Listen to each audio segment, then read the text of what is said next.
How to go to beginning of book in Kindle. In this video I'm going to show you how you can directly go to the first page. First of all, open the application. Now we can choose any of the book that you're reading. So here I'm tapping on this book, so it will take some time. Now here you're in this book. Now simply double tap on it.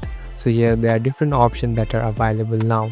Now here on the left top you can see a filter icon. Simply tap on this filter icon. Here on the top you can see go to beginning, so this will redirect you to the first page or the beginning. Simply tap on it, and as you can see I'm in this first page now, so it has directly brought me on the first page. Now here I can read it accordingly. Thank you for watching this video. I hope this video will help you.